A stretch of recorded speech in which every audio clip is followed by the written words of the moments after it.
بسم الله الرحمن الرحیم. زما نوم سردار عزیز جمعه خان بادزی د ټول درمخ خو ستاسو د بلوچستان عوامي نیوز شکریه ادا کوم چې تاسو زموږ خواته رالاست. دې خواته مو تفریح راویستلله په دروازه کې، ډېره مننه. دا تقریبا پر 2 کاله باندې جوړ شوی دی، 2 کاله باندې دا ځای جوړ شوی د فارم هاوس. او زما شوق یقینا په کوچنیوالي باندې زما د مرغانو سره مینه وه، د مرغانو د دې سره زما مینه وه. په کوچنیوالي مو ګزه خپله د مرغان نیوله نو د دې سره زما مینه وه. بیا په کور کې مې ساتله، په کور کې ورسره په تکلیف شولم. بس بیا مې دا فارم هاوس ورته جوړ کړی. نو دا چمنیان دي، ګلان دي، سیمینګ پول چې په پښتو کې تالا ورته وایي، دا مې جوړ کړله. نو دلته زموږ سره رقم مرغان دي. نو دغه زما د ډېره وخت دا شوق د کوچنیوالي سته.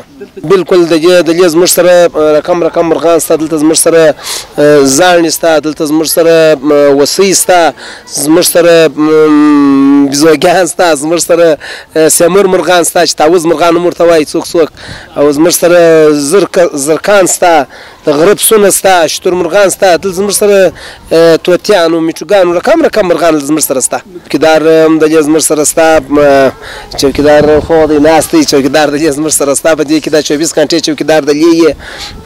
بالکل دا هر مرغه خپل خوراکه غواړي. دا موږ سره دا کنري او کوچني جغوک نه ډېر چې دا سره جلا خپل خوراکه ده، د میټوګانو خپل خوراکه ده، د شترمرغ خپل پیټ دی جلا خوراکه ده. وسۍ چې هغه شپشتي غواړي، دغه جلا مشپشتي ورته کرلې دلې.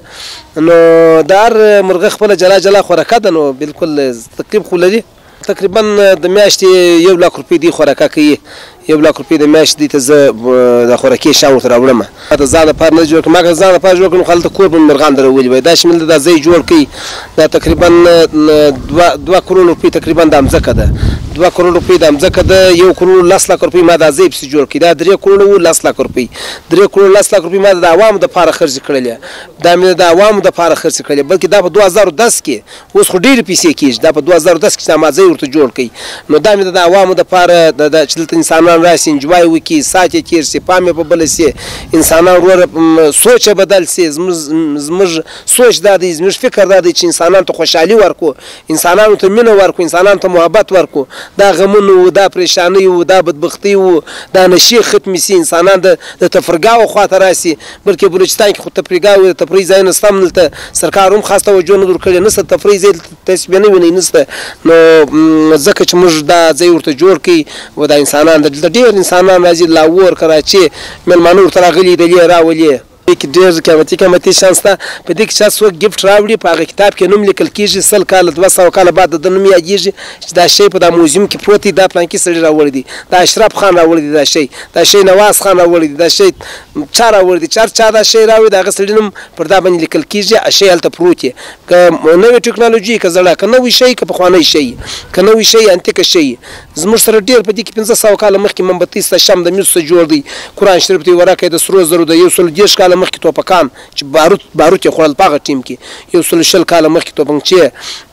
نور تاریخي شیان موږ سره ډېر دلته شته. په دې کې کمیس موږ دې ته وایو د کوچیانو کمیس. دا تقریبا 90 کاله مخکې کمیس دی، 90 کاله مخکې د کوچیان کوم دا کمیس دی. دغه ټیم پازیابونه وو، دغه ټیم چې کوم لونګې کې کار کړي دي، دا د هغه ټیم. دا کپړه اوس نشته، کپړو والا راغلي دا کپړې اوس نشته. دا مختلف ځایونه څخه موږ راوړي دي، د کراچي څخه مې راوړي دي، د لاهور څخه، د افغانستان څخه، د دوبۍ څخه، د ایران څخه، د سعودي څخه، د لږ ځایونو څخه، مختلف ځایونو څخه موږ دا راوړي دي دا تاریخي شیان. زه خو یو خلکو ته دا پیغام ورکوم، و دا سرمایدار خلکو ته دا پیغام ورکوم چې هر سړی یو فارم هاوس جوړ کړي، یو تفریحګاه جوړ کړي، و د یو تفریحګاه ځایونه جوړ کړي. و دا مشرانو ته، و دا سرمایدار خلکو ته زما دا خواست دی چې د یو تفریحګاه ځایونه جوړ کړي. او ځوانانو ته مې دا خواست دی چې دوی د سپورټو خواته راشي، د خپل تعلیم خواته راشي، د سپورټو خواته راشي، د نشو خواته نشي ولاړ. د دنیا او د آخرت نقصان دی، په آخرت کې هم نقصان دی.